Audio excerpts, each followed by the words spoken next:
In today's Sunday Mystery School session, we're going to review questions from the Sunday Mystery School community. And it is really one of those things that, having sat through this entire 30 episode body of work, really, from Neville Goddard's original 1948 Masterclass, having sat through 30 episodes, really exploring and expanding upon these very illuminating, mind expanding, consciousness expanding ideas. Now is the point in the conversation that it's like an arrival. We have arrived at the point in the conversation where now we can talk about your questions. Now, if you're listening to this and you're thinking, well, I haven't had a chance to send in my questions yet, it is not too late. There is a link in the video description for you to submit your own questions. And so far, I counted about 90 questions from members of our community that have been submitted as of yesterday, about 90 questions. So it's going to take us a little bit of time to get through all of these. It certainly won't be done in one or two sessions. So you have a little bit of time to add your own question into Sunday Mystery School. So as we've talked about in these spaces, the questions that we ask reveal the state of being that we are in.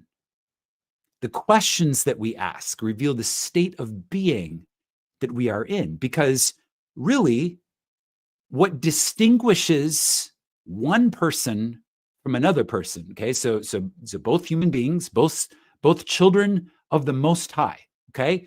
The questions that each person is asking in their life really determines the trajectory of that life, okay? So one person may be asking, just as an example, how can I be massively financially successful? And their entire life might be a journey of exploring financial success. Meanwhile, someone else may be asking, how can I really connect deeply and beautifully and support members of my family?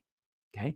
And that question might create an entirely different and distinct life path, just as an example, right? So really, the lives that we live are lived in service to the questions that we are asking. And that's why I find spaces like Sunday Mystery School and the questions that come out of spaces like Sunday Mystery School so fascinating. I think it's just a really beautiful revelation of our state of being. And as we go through some of these questions that have been sent in by Sunday Mystery School students from all over the world, I invite you to reflect on the state of being that the question is coming from. And then also, it's an opportunity to kind of reflect on, our state as seen in the mirror of some of these questions, right? So it's an opportunity to kind of really understand where we are in our journey. Okay, so before we get into the question and answer session, I'm going to take an opportunity to speak a blessing. So this was actually a question that came in from a Sunday Mystery School student. The Sunday Mystery School student said, why did you stop doing the blessings at the beginning of Sunday Mystery School? And I didn't know that y'all had missed that. So we're going to go ahead and take the opportunity to speak this blessing based on the request of this student. So if you'll join me now, we're going to take a moment to draw our senses inward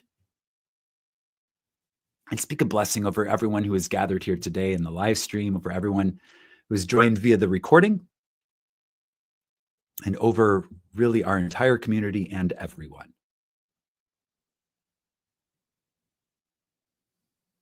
I turn now to go within, drawing my senses inward into the center of my own being. I offer gratitude and appreciation in this moment for the perfection that is this present moment. In gratitude, we accept that we are, and we declare that we are wise souls, growing healthy, youthful minds. Thank you that we are feeling now the presence of life force energy, awakening, enlivening, and making whole our bodies in the physical dimension. Thank you that our relationships are now healed with love, compassion, and understanding. Thank you that we have humbly accepted our power and our responsibility to imagine wisely as sovereign co-creators of the world we share. Thank you that we are inspired by life-expanding, consciousness-uplifting possibilities that are manifesting now. We honor the ancestors who have walked this path ahead of us. Thank you for the wisdom passed down from the ancients, encoded all around us, in the spirit of liberating our hearts and our minds. And thank you that together we welcome the inheritance of our bright and beautiful future. And so it is. Okay.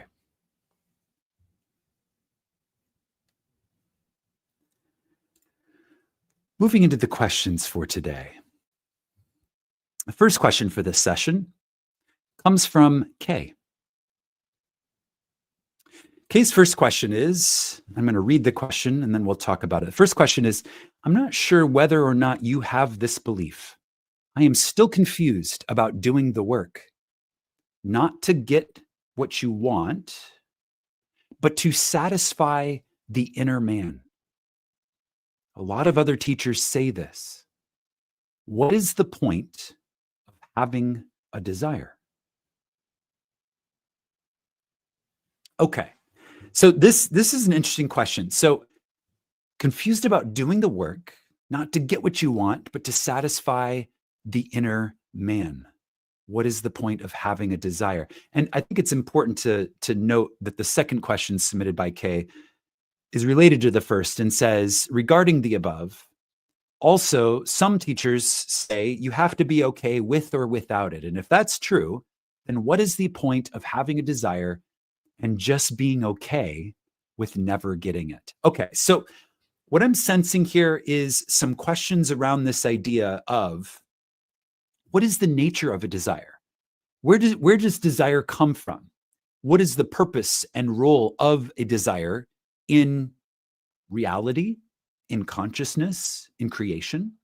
So we're going to talk about that. We're going to talk a little bit about what a desire is, go deeper into it. Okay, so let's start with the word itself. We've talked about this a little bit in Sunday Mystery School, but I think it's worth revisiting. So desire, that word can be broken into two pieces, de, of, and sire, the Father. So a desire is of the Father. Okay, so some sort of pull, some sort of intention. There's something that grows and springs from deep within, and when it's a true desire, it is of the Father. So the Father, in our way of relating to this idea of the Father is our greater self, our dimensionally larger self, the part of us that is not limited to our local consciousness, but is a dimensionally greater aspect.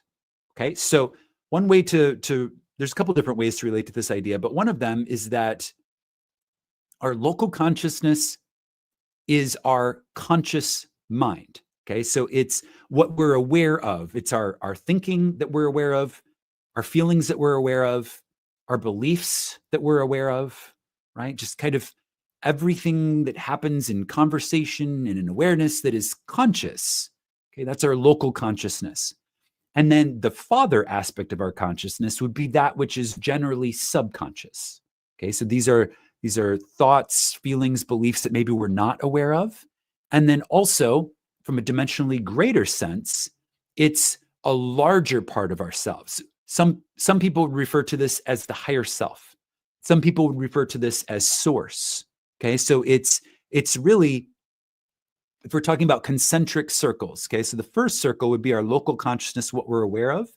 And then the larger circle, which contains vastly more, that would be the Father part of our consciousness. So when we're talking about this idea of what is a true desire, really desire is the fundamental force, fundamental energy that really drives our experience of reality. You could go so far as to say that without desire, if desire were not a thing in this universe, none of us would be here. Okay, so you could even say that Source had the desire to experience being human as you, as I. Okay, Source had the desire to play the parts of the characters that are represented as you and I on this grand stage that is the world. Okay, so really, the whole vast world begins from this place of desire. Okay, so Source did not have the desire to experience itself in forms of flesh and blood in a world of mortality. Okay, because Source obviously is immortal, so we actually descend into a world of mortality. So there's a desire there. Source itself desired to experience death, as an example, right? Because Source can't experience death unless Source incarnates into a mortal world where there appears to be an experience of death. It's an illusion, but still we see forms, we see bodies wax, wane, and disappear again from sight. Okay, so everything starts with the desire. So what is the point of having a desire? Well, really, desire is the mainspring of the entire universe. Neville says desire is the mainspring of action, but really, let's understand that it's bigger even than that. Desire is the fundamental, really, source or creative energy out of which the whole vast universe in our experience is emerging. Okay, so it's out of desire that we're even here to begin with. It's out of desire that there is even an earth to experience. Okay, according to our model of a consciousness first reality, consciousness is first, meaning consciousness is primordial. Consciousness is the first cause, and then everything that we're observing with our consciousness is phenomena of consciousness. So matter is a phenomena of consciousness. Okay, so this earth is arising in a field of consciousness. It is manifested out of a field of consciousness, and thus all of our experiences, physical human bodies, everything that we can become aware of is manifesting out of the source field of consciousness, which is driven by desire. Okay, so if we did not have a desire to be here, we would not be here. If we did not have a desire to have an experience on an earth-like plane, okay, we wouldn't be here if we did not have the desire. Okay, so it starts bigger than even our local consciousness, and I think it's important to make that distinction. There's the desires of our local consciousness. There's, me sitting here and saying, oh, I'm feeling thirsty. I have a desire for water. Okay, so that's a local consciousness desire. And then there's, perhaps a vaster or, higher dimensionally or one step bigger, higher self aspect of desire, which may be in relation to a life mission or a life purpose, or a way that we, in our individuation, so in our individual characters that we're playing, there's perhaps a bigger role on the stage of the world that we are to play. And so a desire like that, my local consciousness may not be aware of, but my dimensionally larger consciousness may be leading me down this path of living a fulfilling life, or contributing to the vast play, that is being acted out on the world stage. We each have our place, we each have our part to play in this vast stage play that is the world. And some of it our local consciousness comprehends, and some of it our dimensionally greater self gets and then communicates to our local consciousness in what Neville refers to as the language of desire. Okay, so let me give a couple examples of this. So I've had amazing experiences of just kind of like sitting and minding my own business, doing whatever, right? Sitting at the table, minding my business, looking at my phone, whatever it is. And then all of a sudden getting hit with this strong desire to call someone or text someone or send an email or schedule a meeting. Okay. And when I don't resist the desire, but rather accept it, it's like all of a sudden, seriously, I'll literally just be minding my own business, not even thinking of this person, place, thing, or event. And all of a sudden, it comes in my awareness. Call this person, text this person, send this email, schedule this meeting, whatever it is, right? And when I follow that desire immediately, even when my local consciousness doesn't know all of the reasoning behind it or where it's coming from or what the purpose of it or what it will lead to, my local consciousness doesn't necessarily understand all of that. But when I carpe diem and I jump on that and I'm like, okay, I'm doing it, the most amazing, beautiful synchronicities flow out of that. Okay. So, send that message, right? So I'm like, okay, pull out my phone, send the message. Immediately, the person's calling me like, hey, I was just thinking of you. Let's do X, Y, and Z. Let's talk about, whatever it is, right? So it's like immediately the bridge of incidents starts to build. Okay. So what I'm seeing is that desire to call, text, email, set the meeting, whatever it is, just as an example, go to this place, go to that place. It can show up so many different ways. My local consciousness did not necessarily originate that desire. The Father in me did. Okay. So this is an example of the Father in me knowing the ways and means for me to outpicture my best life. Even when my local awareness, my local consciousness, the thoughts buzzing around my brain, whatever, state I'm in temporarily as I'm moving throughout my day, maybe I don't get it. Okay. But my higher self always gets it. My higher self is always perfectly connected.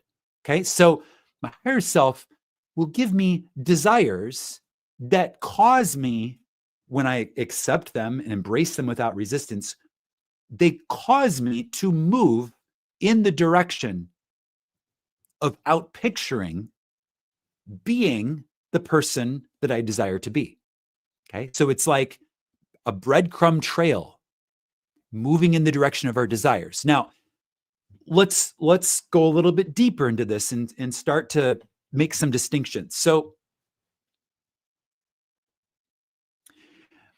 speaking from personal experience and knowing that everyone hearing the sound of my voice in this moment can relate to this, okay? When I look back over my life, I can think of many times where I felt strong desires to have something, to be something, to go somewhere, to experience something.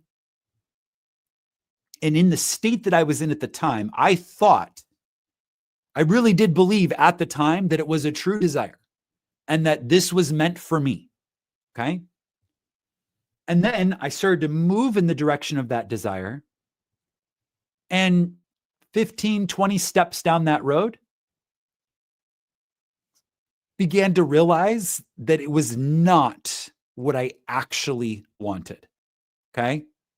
I thought I wanted local consciousness, the state of being that I was in at the time, thought that I wanted that. And as I started to move towards it and started to learn more about what that meant for my life, I decided I didn't want that. Okay. So, what is the point of having a desire that does not actually lead to birth? Right? It's almost like it's interrupted, or it's like you planted the seed and it started to sprout and then it was aborted. Right? Like, no, I guess we're not doing that after all. Right? It's like a canceled launch. Right? You build the rocket ship, you're all ready to go. You think you're gonna, blast off, and at the last second you're like, oh, let's cancel that. I don't want to go to Mars after all. Okay. So what's the point of desires like that? Okay. So I don't have a single, metaphysical answer for this, but this is what I'm going to say with the wisdom gained from personal experience. What I will say is that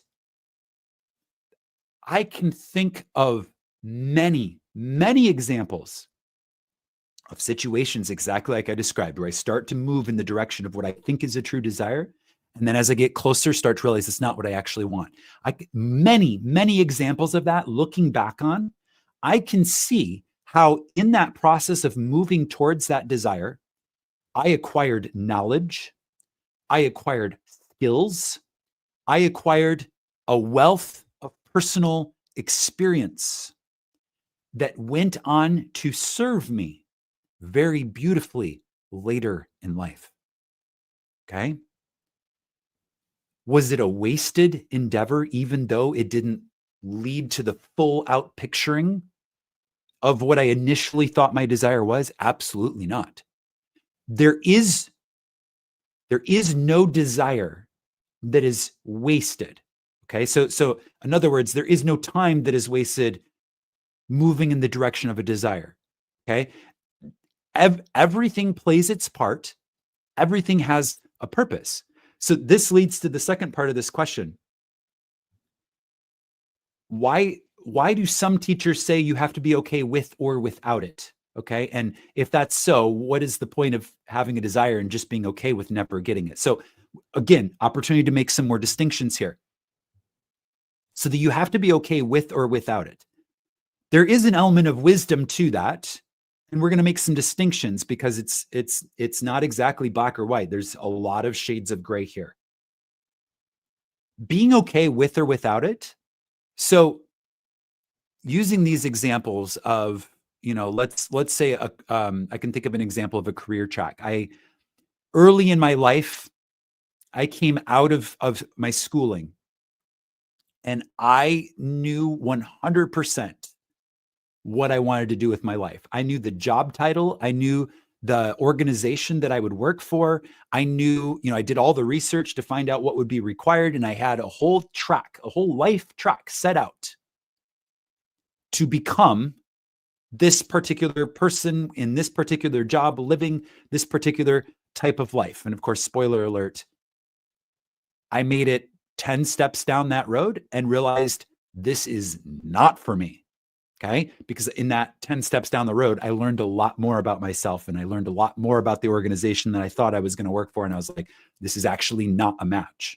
Okay. So this whole idea of being okay with or without it, it's like at the time, I really thought that was for me.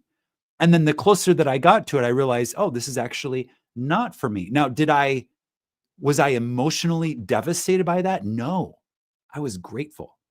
I was grateful that I learned that it wasn't for me before I had gotten too deep in it, right? I was grateful for the gnosis, the self-knowledge, the awareness, to learn more about myself and by looking and reflecting on my experience in the mirror of what I thought my life path was. Okay. So like, as we're walking the life path is reflecting back to us elements of ourselves. So I was getting to know myself more deeply, more intimately. My preferences, my likes, my dislikes, my personality traits, my character traits, my values, all of that was becoming more and more clear to me. Okay. So as I was moving down this path, I gained a lot of experience. And also, as I neared closer to the destination, I started to realize this isn't actually where I want to go. Okay. So I was able to make a different decision. So this whole idea of being okay with or without it. So here's where we can make some distinctions from a place of wisdom.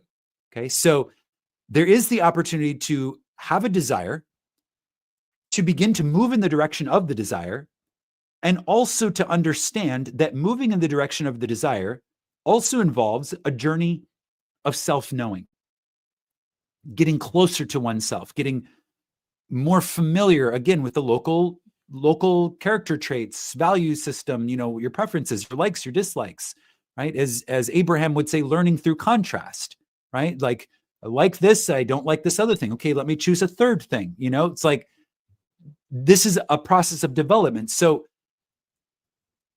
there's value in moving towards the desire. Just bottom line, there's always value in moving towards the desire. Sometimes you will move towards the desire and you will bring it all the way into visibility. Okay. So meaning it will become completely manifest in your world. And other times you'll start to get closer to it and you realize It's not what you actually want, but you will have gained all of the knowledge and experience from the path that you walked to get closer to it. Okay. And this is where we can make some distinctions. Is the value in the thing itself, or is the value in the experience that we're gaining as we move towards it? And I think most wise teachers would say the destination is not the point. It's the journey that is always the point. That's true for life, right? So we all know what the destination of life is. It's the journey that's important. Okay. So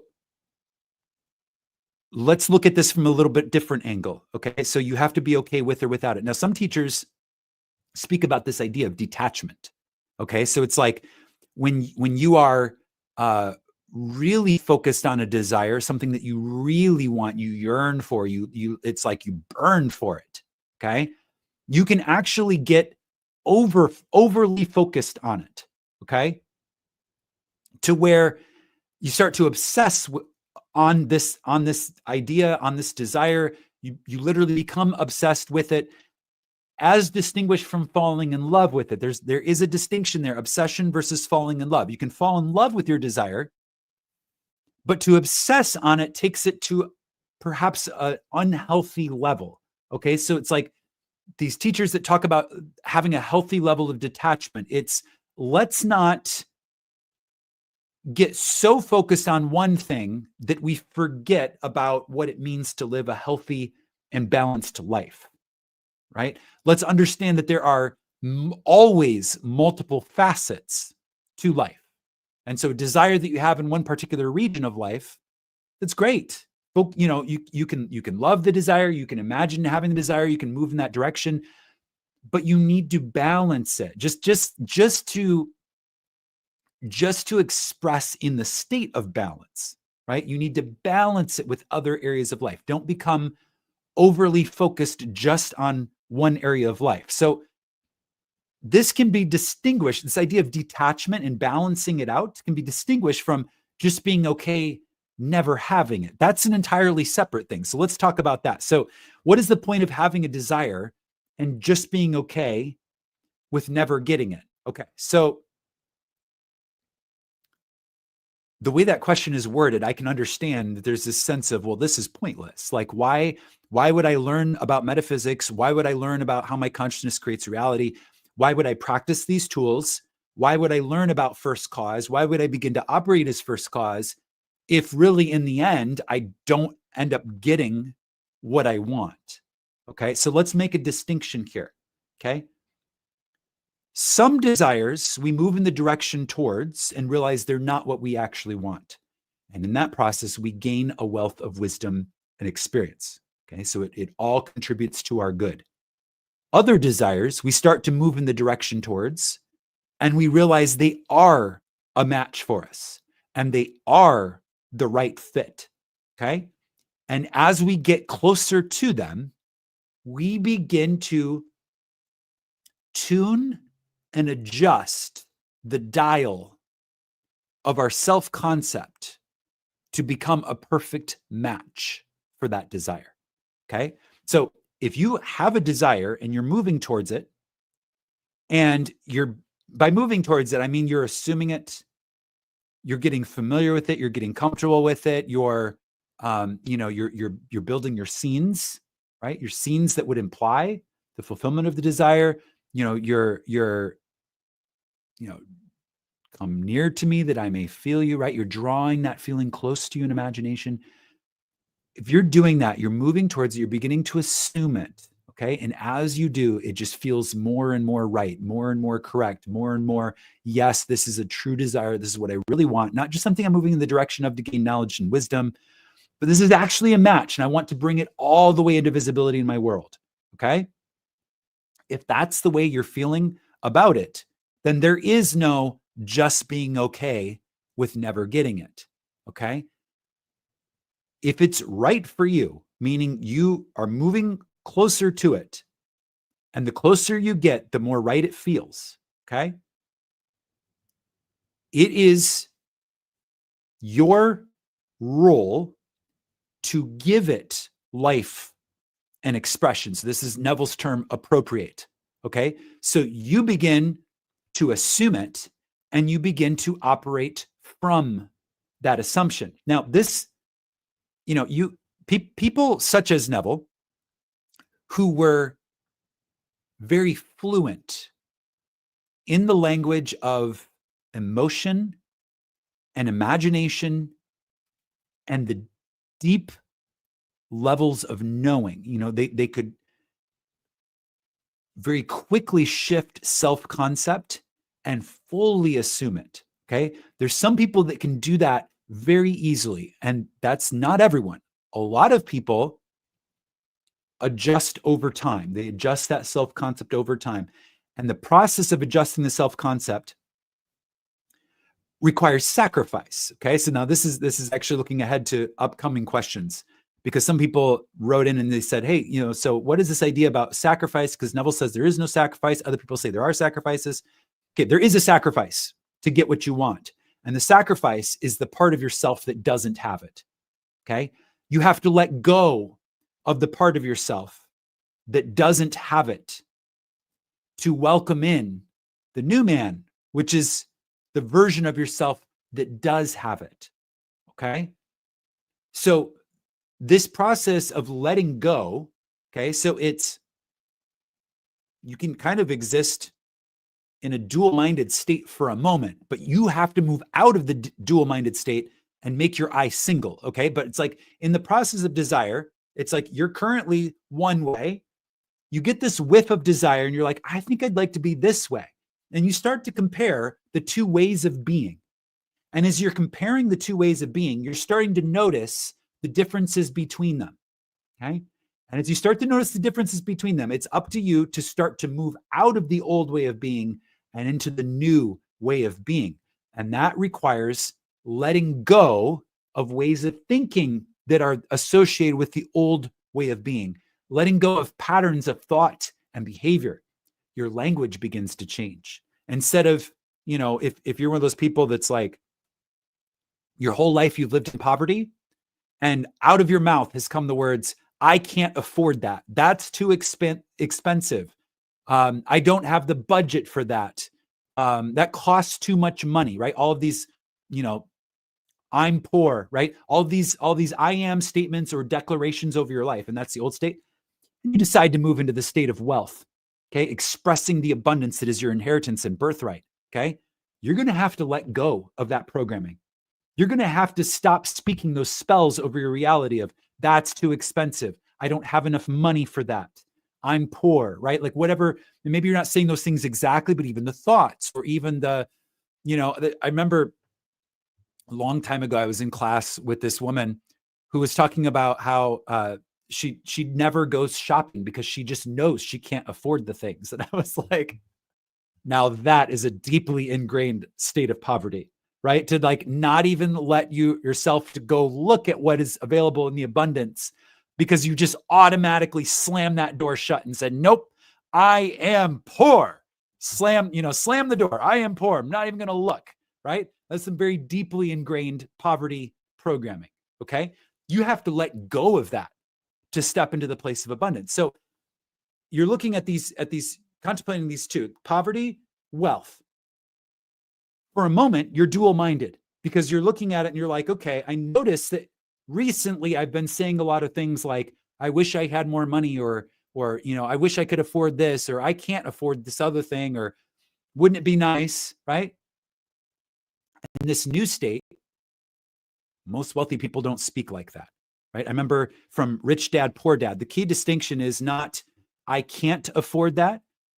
The rich person asks, how can I afford that? Meaning they start to think from the level of the solution rather than getting stuck at the problem. Okay, so you're looking at these two ways of thinking. You're starting to realize, okay, if I'm going to really start to embody wealth, I got to start to let go of poverty. I got to start let it go, and I got to start to make my eye single, right? I got to solely embody this state of wealth. Okay, so to do so, I have to sacrifice the part of myself that is attached to those ideas, right? Let's give another example because this is quite rich. Health. Okay, so let's say that let's say that I'm struggling with an illness, some sort of condition, okay? And that condition comes along with, medications and doctor's appointments and, perhaps the sympathy of friends who love you and family members who, come over to look after you and help you with this and help you with that, right? And you decide that you're going to start to embody the state of health, okay?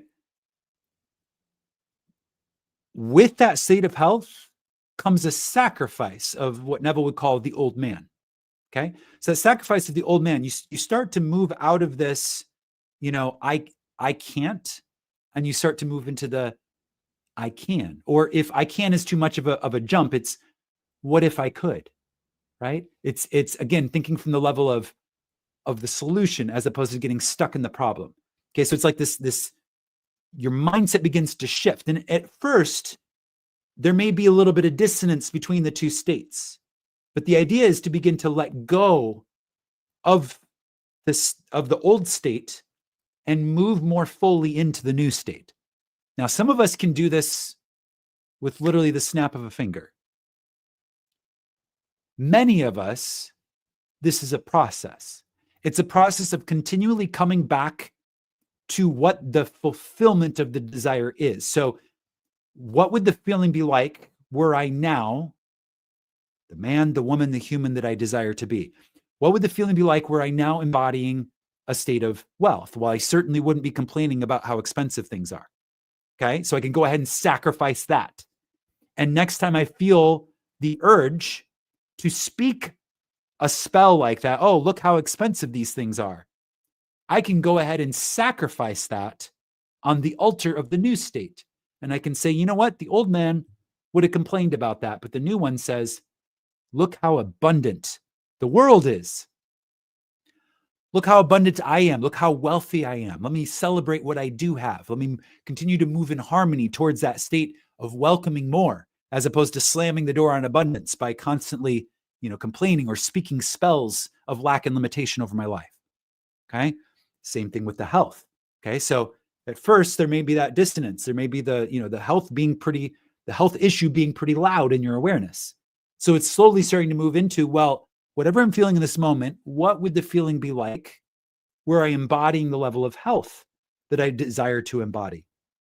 And then beginning to tune that dial, beginning to tune that self-concept to getting more and more in line with it, right?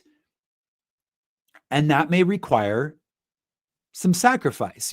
Some people that I've seen over the years, some people build a self-identity on a state of illness, right? So it's like that's just they kind of just, this is who I am. I just am this person who has this condition. Okay, so they've conditioned their identity on the state of being ill to some level. Okay, so to instantly assume a state of wealth, health is the first wealth, to instantly assume a state of health after having built one's identity on a state of illness, okay, that's going to require some tuning, and it's going to require some sacrifice, because now that self-concept is going to have to be adjusted into the state of health, and one's identity is going to have to be adjusted. So I've seen some people do this, and I want to give this example because I think it's important to bring things in their full circle. So, for example, I'm aware of a young man who had a serious accident and became a quadriplegic after having this serious accident. Now, that is the sort of health situation that will quickly become a part of one's identity, right? When you've experienced a disabling event to that level,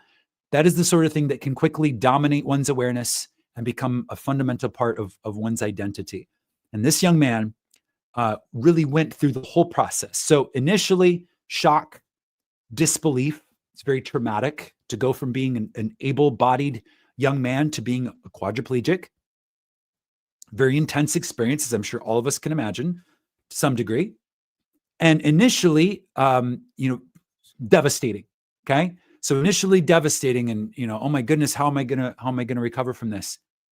And then through an incredible resilience of the human spirit, as well as the love and support of friends and coaches and mentors in this young man's life, this young man began to shift his self-identity from being one who was traumatized and disabled through this event, okay, to beginning to take ownership of the state and understanding how this event could actually help him live his best life.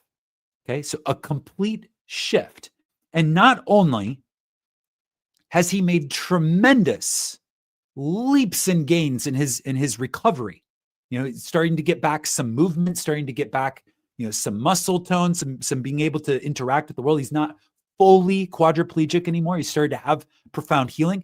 In addition to that, he's taken ownership of the story to where he now sees the opportunity to use his story to inspire others. Okay. So instead of it becoming an aspect of the self-identity of I'm stuck in illness, now it's an aspect of a self-identity of now I'm living my best life and I get to be an ambassador for what is possible, right? Because I went through this event and it didn't end me, right? It was actually a springboard for me finding my power. Okay. So that's an example of, he would have said, I'm sure at the beginning, I didn't have a desire to become a quadriplegic. Okay. But he's now evolved to the level where he can say, I understand that this experience was part of my path. It's part of the Father in me's path and design for my life. And he's living a healthy, happy, satisfied, feeling like he has found his joyful self-expression in this journey. Still very much a part of his identity, but on the positive side of the polarity, as opposed to the disabling negative side of the polarity, right? So really taking ownership of it and choosing to make a beautiful thing out of it. Okay. There's a lot of depth and distinctions and complexity to these questions, and I'm grateful for the opportunity through what was asked here in these forms that were submitted to go deeper into some of these ideas about desire and about attachment versus detachment, and what is the point of having a desire, and especially if I just have to be okay with never getting it, right? So my final thought about the being okay with never getting it, if it's a true desire and you move towards it, and the closer you get, the more you want it, meaning the more you're willing to align to it, you are meant to have that. So this whole idea of just being okay with never getting it, that is a limiting belief. When you get down the path and you're like, yes, this is for me, it is a limiting belief to think that you'll never get it. Okay. So there's some self-concept deprogramming that needs to take place. Okay. And that gets into, there's some deeper things that we could go into about that, but I think we've said enough for this question at the moment. Let's move into the next one.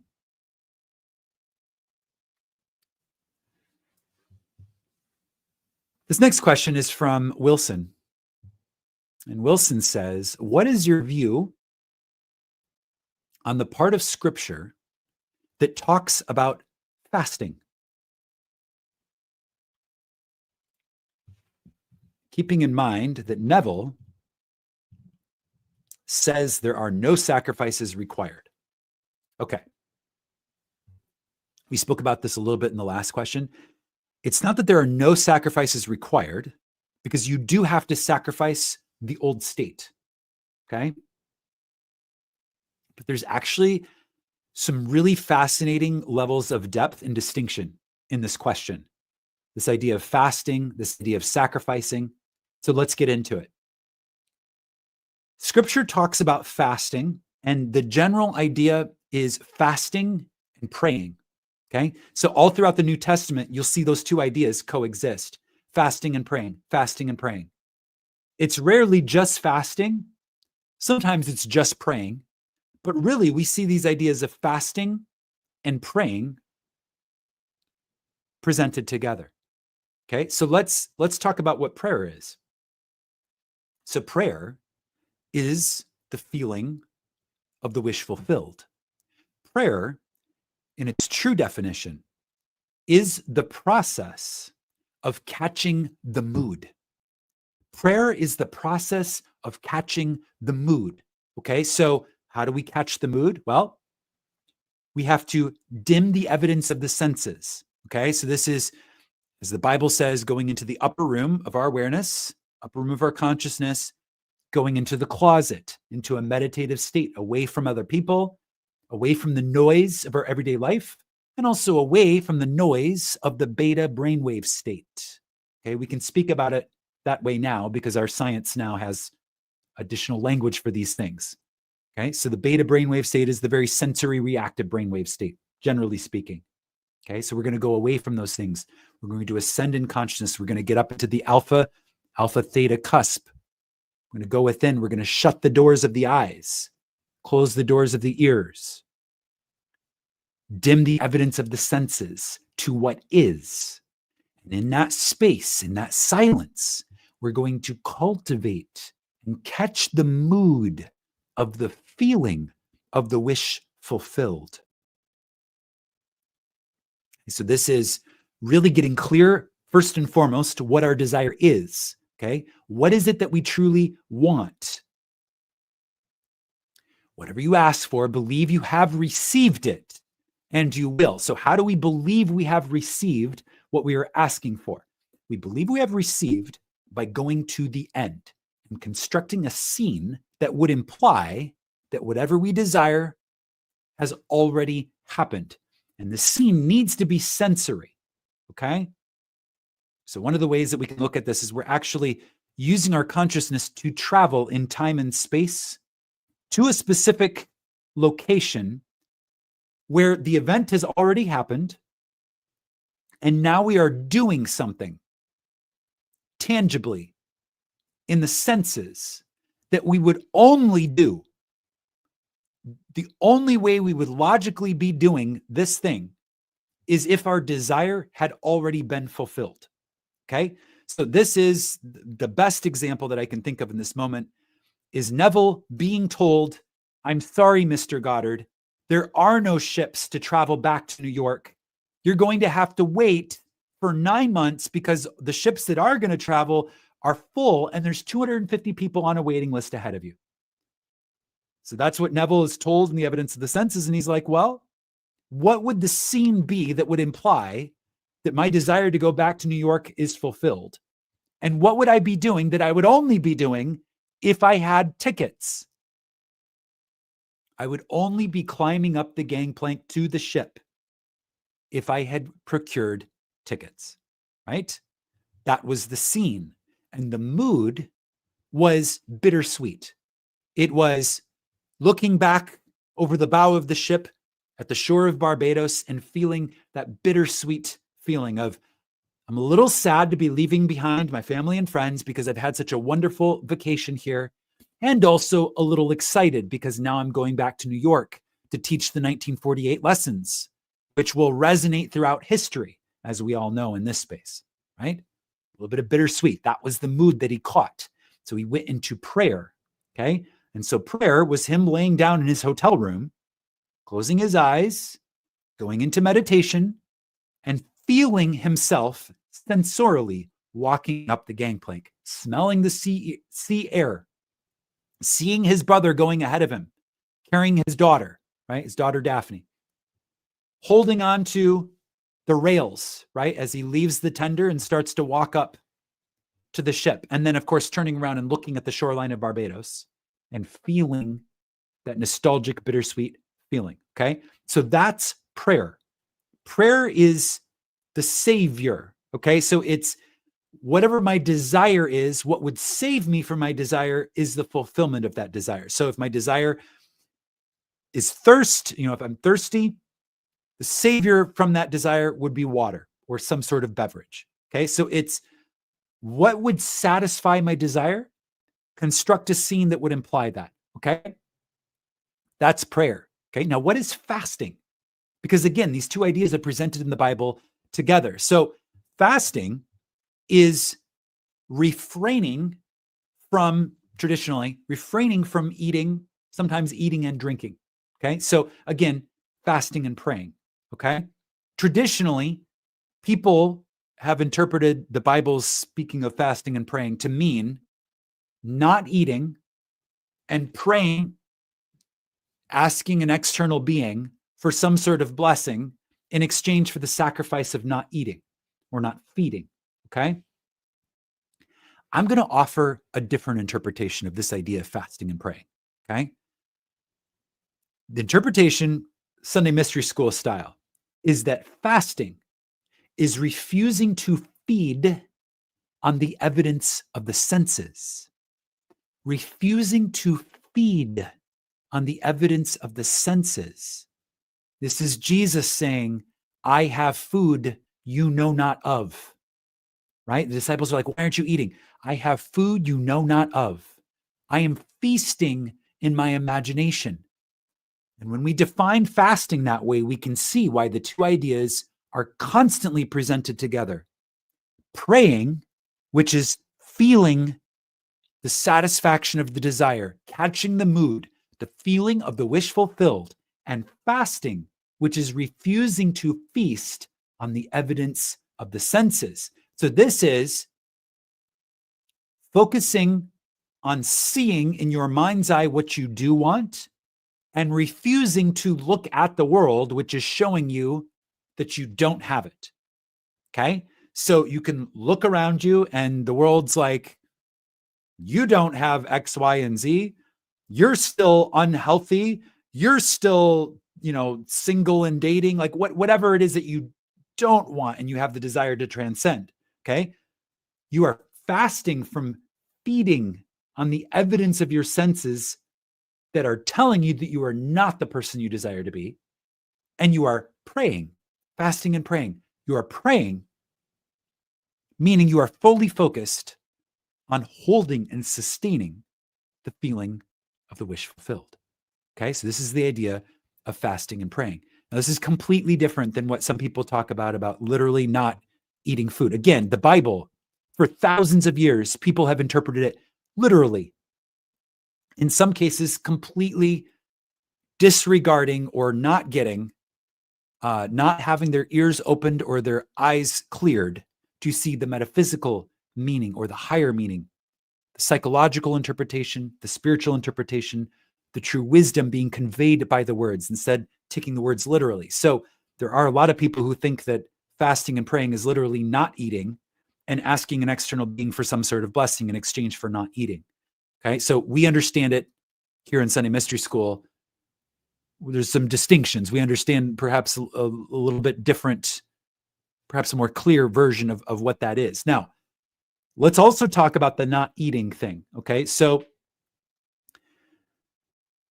traditionally, fasting is associated with literally not eating, and there's many religions, not just the Christian tradition, that use fasting as a way of getting closer to God or closer to spirit, right? Moving closer to, feeling a deeper spiritual connection. Okay, so by refraining from eating food, instead investing that energy into the connection with source or whoever a person is conceptualizing God to be. Okay, so we're going to say from the Sunday Mystery School perspective, this is a separate thing. Okay, so fasting to get a desire, it's not necessarily, have anything to do with whether you eat or don't eat. Okay, but not eating food as a lifestyle choice, at least for a period of time, to take that energy and focus on your spiritual path,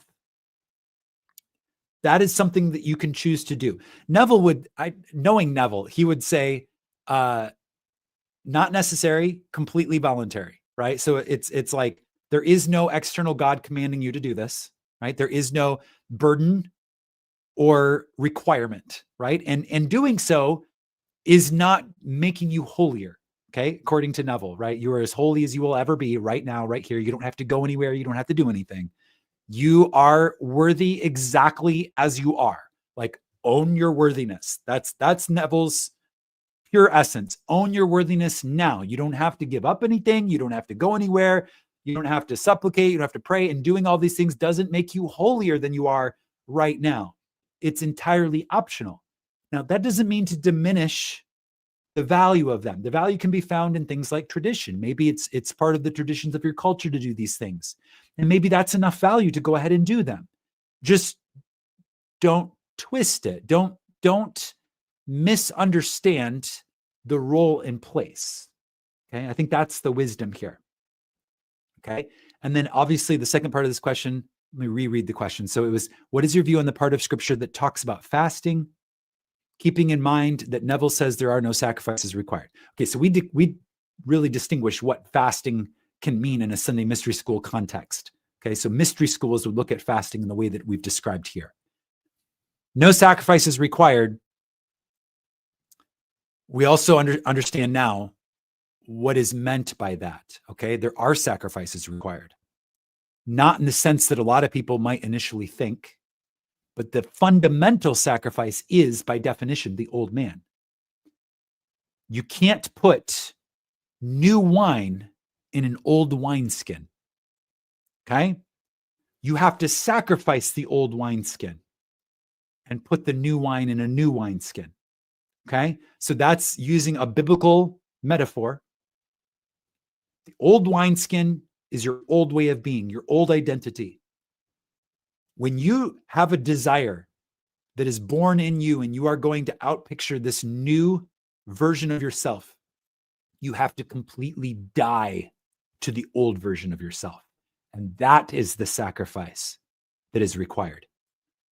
From a biblical, metaphysical perspective, I want to talk about one more thing, this idea of sacrifices. So if you remember,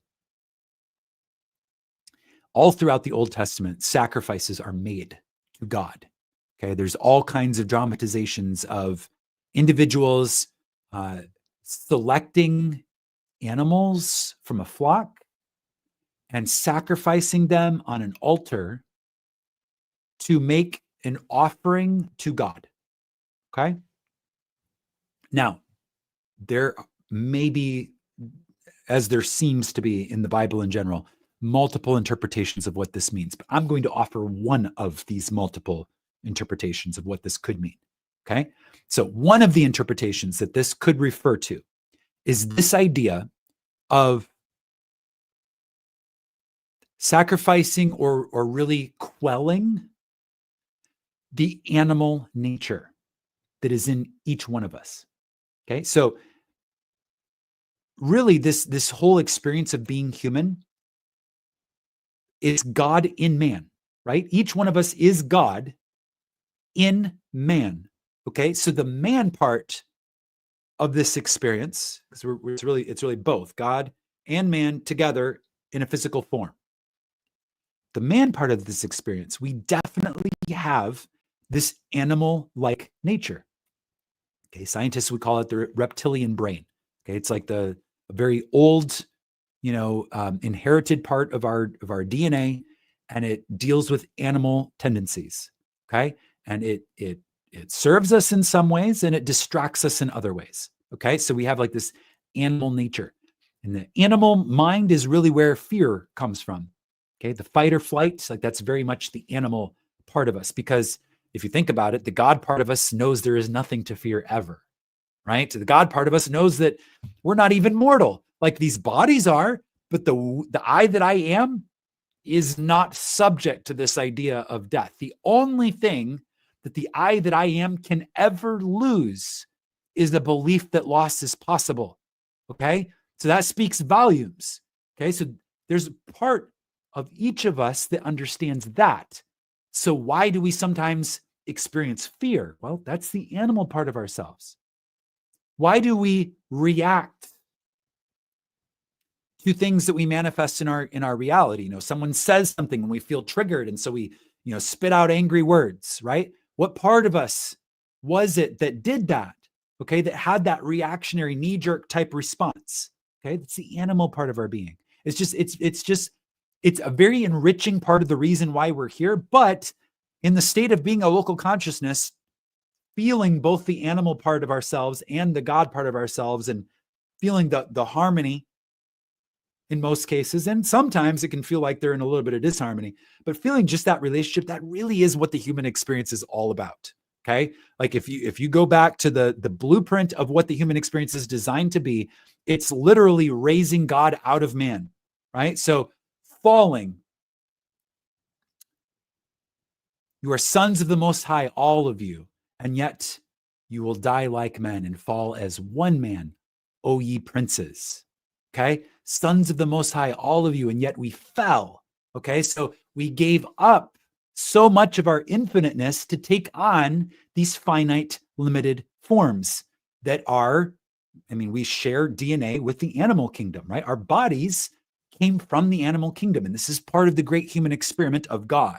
Okay, raising God out of this animal-like experience. Okay, so this idea of sacrificing an animal on the altar, one of the metaphysical interpretations of this is quelling or sacrificing our animal nature in exchange for our spiritual identity. Okay, so in a very practical sense, because a lot of times they would make sacrifices and offerings at the same time that they were asking for blessings. Okay, so if you put it in that context, it's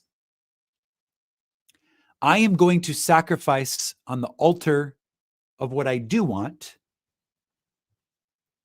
the old man part of me that was not that, and also my animal-like tendencies of fear, of lack, of limitation, of, some of the lower emotions of jealousy and, I'm like all of the I am not that is associated with the lower aspects of my being. Making an animal sacrifice could be a metaphor for quelling or putting to rest, sacrificing those aspects of ourselves, understanding that really that is the mission here on earth is to learn to, I wouldn't say like put to death the animal parts of ourselves, but really to conquer and bring into harmony the two parts of our being, the God part of ourselves, which is our consciousness and our awareness, and the man part of ourselves, which are these vessels that we pilot around on this vast stage that is the world. Okay. So I think that's, if this is your first time hearing the animal sacrifices of the Old Testament qualified in this way, like really expanded in this way, I invite you to sit with it and like kind of ponder the ways in which this analogy could be made alive in your own experience. What aspects of your animal nature are you sacrificing on the altar of what you do want, the altar of that feeling of the wish fulfilled, right? So, for example, when I aspire to be the man that I desire to be, one of the things that I have to sacrifice is fear, right? There's nothing to fear but fear itself, in the words of JFK. I literally have to sacrifice the fear. I have to sacrifice, if what I desire to be requires me leaving my comfort zone, then that's going to be uncomfortable. So I have to sacrifice the fear that would keep me limited and keep me locked into a comfort zone. I have to let that go, right? In order to be able to expand into that larger version and embody another aspect or a further development of my self-concept. Okay, fascinating questions. We answered the first couple there from Kay and Wilson, and we're going to keep it going in the next episode of Sunday Mystery School. But at this time, since we've opened up so much here, I want to give the Zoom room, the mastermind members, an opportunity to comment on some of the expansion that we've had today, comment and contribute. Give me a moment to set the settings here. By the way, if you are not a member of the mastermind and you would like to go deeper in these conversations, you can join the channel. Joining the channel gives you access to the Zoom room and also all of the mastermind sessions. We do them quite frequently. We do guided meditations, journeys together, conversations, all kinds of ways to connect to the community and go deeper into your exploration of these ideas. So I invite you to check that out. You can join right on YouTube. And here we have Zoom. Here we go. Okay, I see we have Jamie, your hand is up. Go ahead, Jamie. Hi, Josiah. Those were some amazing questions. And yeah, I think that the forum that we have, it allows us to grow together, because those were certainly questions that I myself would never have thought, but yet I'm so enriched, by just having been present for the clarification. Yeah. So thank you for those who submitted those questions, and thank you for those wonderful answers. I would like to add, the bit that you were talking about, the young man that you witnessed having this recovery, and he goes from, having this horrible thing happen to him, and then now he is using his experience to help others. I would like to frame them in the way of one of my teachers, and it is the victim-victor vehicle. Yeah. Okay. And it ties a lot deeper. I won't get into the chakra system, but briefly, the Kundalini energy, as we get more conscious, starts to rise to the chakra system, and each chakra has its lessons. So when you're in the lower chakras, it is to do with a sense of powerlessness. The flip side of it, the empowered state. So, you want to go from one side of the point to the other. So the disempowered state says, I'm helpless, I'm the victim, and something external to me caused me to have this horrible experience, and then as you start to learn and become more self-aware and more conscious, your consciousness rises to the higher chakras, where you are the victor. So you understand that, you went through something horrible, but through your resilience, you overcame something that was horrible, and now you are a victor. You're no longer a victim of your circumstances, you're a victor. And then as the your consciousness and understanding continues to rise and goes towards the higher chakra, like the crown chakra, you become a vehicle, just as this young man described, that he is now using this experience to help others that have gone through this. Mm-hmm. And so the vehicle is here that does that serves humanity. So I'm going to tie that in, that ultimately, from the perspective of the learning, or my experience, is that we go through challenges ultimately for this very reason. Mm-hmm. Yes, to help us to ascend that level of progression. To the level of progression. And then, manifestation ties into that. Because when you're coming from your soul, then things just fall into place. Last night I sang in front of a group of people, and I've always had a lot of anxiety of what are people going to think? What is, but yesterday I just let out what was in my heart, and I got feedback like, you were electrifying, you were amazing. And it enriched the crowd. So when you start to live from that place of being the vehicle and expressing what's in your heart, then things that you have always wanted, start to come. Like in my case, I wanted to be a good singer, and I suppose I always have been, but I was holding myself back. I hope I tied that in. I think you did. Yeah, that was great. Great sharing, Jamie. Thank you for that. Beautiful contribution. Thank you. Yeah, Orlena, go ahead. Yes. So, question. So, do people have to go through tragedy or things like that in order to get the lesson, per se? Or can't they just read a book and learn from somebody else? From people's, you know what I mean? Does it have to be that hard? Can I answer that? Yeah, go ahead, Jamie. Sure. I have had many lessons to this. And again, right. The universe is so compassionate and loves you so much that it will give you an unlimited number of chances to get the lessons you came to learn. Okay. And it will start with like, oh, here's a book, read it and assimilate. And if you don't, the next thing will be a little more to get your attention. And as you continue to not listen, the knocks on the door become louder. Mm. And in my case, I've just been shoved off a cliff a couple of times, metaphorically speaking, where I have no choice but to take note. Right. Thank you so much for, for that. I love that answer, Jamie. And also, I'd like to add that you know, the universe does seem to have a sense of dramatic. You know, it's like you know, really good twists and turns and drama keeps you on the edge of your seat. Like it just seems like in general, the author that we all are really loves these beautiful heroes' journeys. So yes, what Jamie was saying about it starts with the, you know, a gentle like, hey, check out this idea. But like ultimately we are going to get it. We are going to step into our power. We are going to express our greatest capacity. And, you know, we are going to walk the hero's journey. So yeah, there's a couple different ways that can happen. But I have to say, when you ask that question, Rolena, I think about the times, like Jamie said, I've, you know, walked off a cliff a couple of times.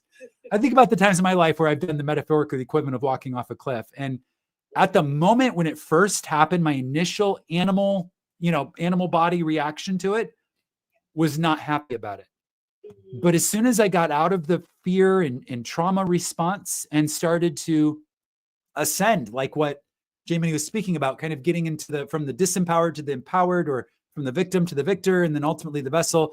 Looking back on it, I can see exactly why that was the plot device required for me to learn the lessons. And I'm so grateful for them now. I wouldn't change it looking back.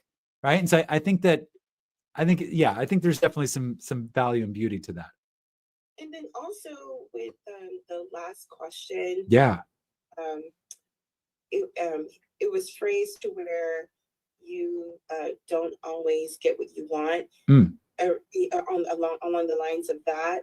Like, but do we always get what we want? Like, ultimately, you know, because it's like you're designing your life, right? So, I mean, is there not?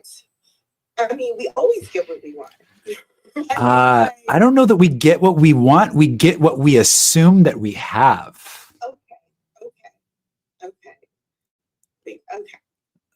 It's just, you know, I always get what I want. Because you're good at assuming that you have it. I say that to try to make a distinction, right? So it's like, I mean, there's, you know, yeah, there's some things that I look at, I'm like, oh, that looks fun, right? Do I want it? Well, I don't not want it, but I'm also not moved to the point where I begin to assume that is mine, right? So like, there's a difference. So I always get what I want? Well, yeah, if I assume it, then yes. Does that make sense? Yeah. It's all about appropriating. You have to move into having it. Yeah. Right. Okay. Thank you. Go ahead, Andrea. Good morning. Good morning. So I have a question too about having things come into our lives that we didn't approve of, like the gentleman who became the paraplegic. A spiritual teacher once told me, nothing comes into our lives unless we agree to it. So I had this experience with chronic pain for several years, to the point where I actually just retired from my job and started dealing with it. And I was asking my pain, what have you come to teach me? What's in this for me? And I realized afterwards what was in it for me was that I began to study chronic pain.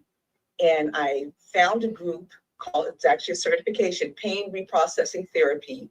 And I went through the program and got rid of the chronic pain. I subsequently ended up with an actual structural defect, but I am now a pain reprocessing therapist, and I've left like the corporate world, the hospital and everything. And now I'm helping other people deal with their chronic pain and be able to differentiate when it is chronic pain and when there is a structural defect. So it's like a whole new profession for me. And that's the benefit of it. It's what it came to teach me. I had something else to do in life. That's beautiful. Yeah.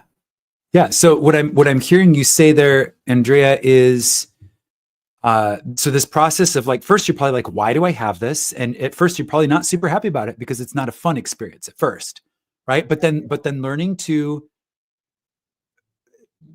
speak to it, right? So it's like getting to a level of acceptance where you're like, okay, this would only be here if it had something to teach me or to show me. And then moving into a place where now you're harmonizing rather than like rejecting it and pushing it away and feeling victimized, moving to that place of the victor, like what Jamie was saying. And then ultimately realizing that it sounds like there was actually a gift embedded in the whole experience that you would not have discovered if it were not for having this experience. Yeah.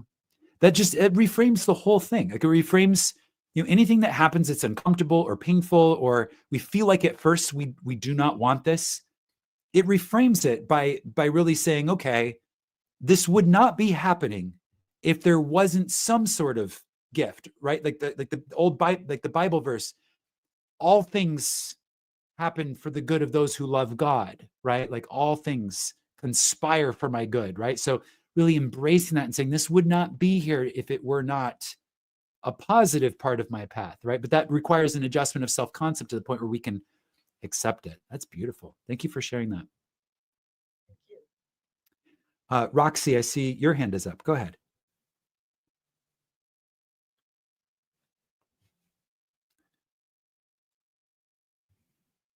Roxy, you're muted. Okay, there we go. Yeah, you're good. Go ahead. Sorry. Yes, as the question came, the first person that asked about, so what's the point of the desires and the idea that you should be okay without them. And I've heard all the school of thought of it just makes the fact that you should not need anything, so therefore wanting it or feel like it has to happen is like the antithesis of actually manifesting. But as you were answering the question, it kind of came to me that, for me, spirit is more, I think of spirit more in a logical sense of systematic sense. That in the end, things boil down to very simple, complex, simple systems with God. And it kind of, I realized to the point that it's having the desire, because sometimes we're like, okay, well, is it my desire? Does God want me? Why would God want to be, we run off to the circus and move to Italy? And then it just seems like does God really major in such minor things? And then it hit me that it's, even for myself as a physical creator where I create things, it's that God may just want us to have desires to realize that we are God. In the sense that to remember that we are creators. Because God in the basis of God is a creator. If you boil it all down, it's a being that creates and manifests different things. Love, trees, a world. So when you said about not being upset if you get down the road and realize that I don't like this anymore, and just count it all joy of what you learned, is that the desires is just a continuous process of how can I get these beings to actively participate in something that will hold their attention enough that they realize that they have the same powers that I have, that they are me. So it's kind of like teaching a kid, but in a way that as an adult it seems silly, but for a child, like, oh, I get it. So we're the children. So it's like, let me give them these toys, and probably in the process of playing with the toys, they learn geometry. They learn addition, 2 bananas, and you give them the orange. It's like, okay, well, 2 + 1 = 3. So that's how, in my mind, I kind of conceptualize it as you were answering the question, that it may just be as simple as that, and not for us to, because then we get up and caught up with, we have multiple desires.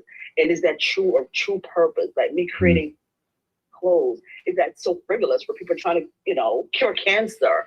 It's like, does God really want someone out here making pretty dresses when people are dying, of these terrible diseases? And then it's like, it doesn't really matter. God does not care which one you decide to take up and feel like that's your all, or you switch one and then get to another and realize this one feels more like something I can give myself to, which is in essence giving God to, giving spirit to this thing and letting it do what it does, create. Manifest. I don't know if that makes sense to anyone else, but that's in my mind how I like, Yes, absolutely, Roxy. I think that's beautiful. What you shared there. Yes, this idea of kind of the whole point on some level is to have desires and to learn that we are creators through the process of having desires. Neville also says, I think it was at some point in the masterclass, he said, evolution happens because of desire. So it's like the amoeba is like, oh, I want to be on land, right? So like the amoeba starts to develop characteristics to eventually help it be able to crawl up on land, right? And then, oh, I want to fly, right? Let me develop wings, right? So it's like, just this idea of like the evolution of the universe itself is happening because of desire, and then I think about civilization and how maybe we started as hunter gatherers, and then we had a desire to maybe not roam all the time. Maybe we wanted to like set up in a certain place, then we had desire to create a town or a village. We had desire to do the animal husbandry and like develop our flocks and begin to plant. And it's like this, all of this is driven by desire. It didn't just happen out of nothing. It always, all of our major developments throughout all of history have always come out of desire. So yeah, I think we are definitely being led down the path of learning to be creators through the medium of desire. I think that's beautiful. Thank you for that contribution. Anybody else in the Zoom room?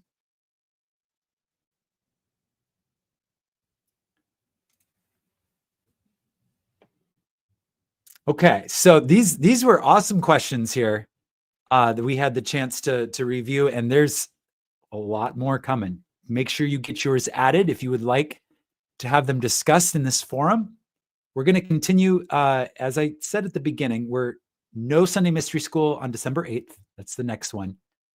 So in 2 weeks, we're going to pick up with your questions and keep going here. And if you have any that come to mind in the meantime, make sure you get them submitted to that form. I will add them, and we'll just keep that going. Okay. So that's all for today. Thank you so much for just this beautiful community, all of the interaction, the questions that were sent in. And this is just so enriching to be able to have these conversations together. I really appreciate you all and look forward to picking it up in 2 weeks. And until then, imagine wisely, my friends. We will see you all in the next.